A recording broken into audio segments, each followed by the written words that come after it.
Good evening, everyone. I'm Lissy Bastian with your JCN News for this Wednesday, October 21st. Thanks for staying with us.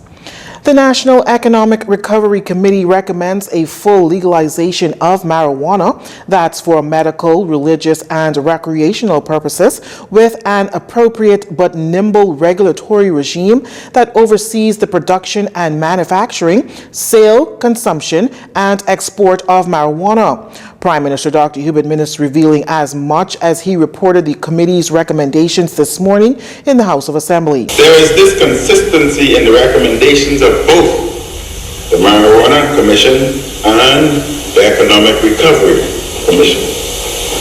Our cannabis laws, Mr. Speaker, are outdated, and as our society is changing, they too must change. The global legal cannabis market is already in the billions of dollars with significant projected growth in the years to come. We are reviewing the possible legalization of a hemp industry.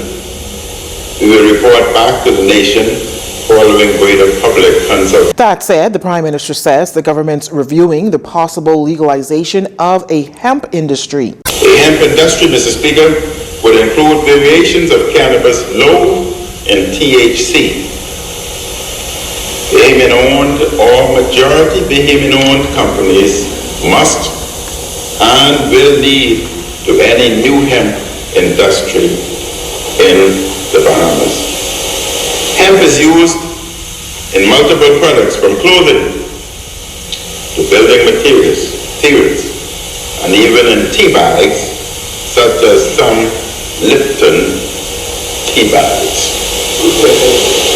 There are potentially many opportunities for creative Bahamian business people to get involved in this new industry. With the world's view on marijuana changing dramatically over the past few years, Prime Minister Dr. Hubert Minnis added that the government will begin next year the expunging of records of those convicted for possession of small amounts of marijuana. As for the ERC, the committee also recommends an exemption of CBD products like hemp and hemp derivative products with minimal or no THC levels from the regulatory ambit and permit their trade with minimal restriction. The economic impact was listed as medium. The summary report will be available at opm.gov.bs. Well, the Prime Minister also tabling a resolution in the House of Assembly this afternoon to extend the state of emergency to November 30th. Dr. Minnis informed parliamentarians that when the House of Assembly meets on Monday, October 26th, the resolution will be debated. Well, the opposition does not support the extension of the emergency orders to November 30th. Its leader, Philip Davis, says as much in a press release this afternoon. He stated that the country has proclamation fatigue and the Prime Minister, Dr. Minnis, is trying the same old methods as the number of deaths and infections continue to rise. Mr. Davis says that the Bahamas has recorded more COVID-19 positive cases in the past few days than Barbados has since the start of the pandemic in March. He reiterated the Progressive Liberal Party's plan for the fight against COVID, which includes free testing for all, insisting that testing those who show symptoms is too late. The opposition contends that the country needs widespread testing so that the virus can be found, help people get treated, trace their contacts, and break transmission chains. He states that it is morally unacceptable that a person's wealth could determine their health. Mr. Davis ended his statement by saying that Bahamians want to do the right thing and protect themselves, their families, and their co-workers, and the government should make it easy for them to do so. Speaker of the House, Housen Moultrie, threatens to turn in the keys to his office on October 31st if corrective actions are not taken to better the facility. During the House of Assembly today, Moultrie listed a plethora of issues his office has. Now, on the 30th of September, the Speaker brought to the attention of this Parliament that there was no running water in the Speaker's office, no bathroom facility, molds, a leaking roof, and an office that was deemed a security risk by the Royal Bahamas Police Force.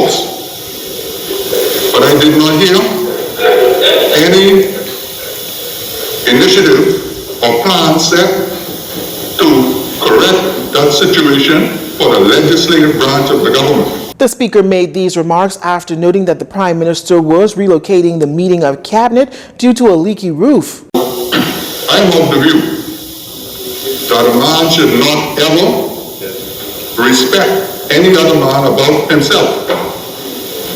And so, since God is not a respecter of person, I cannot sit here idly by as the presiding officer of this Parliament and accept such a circumstance. So in the circumstances, this is the position of this Speaker.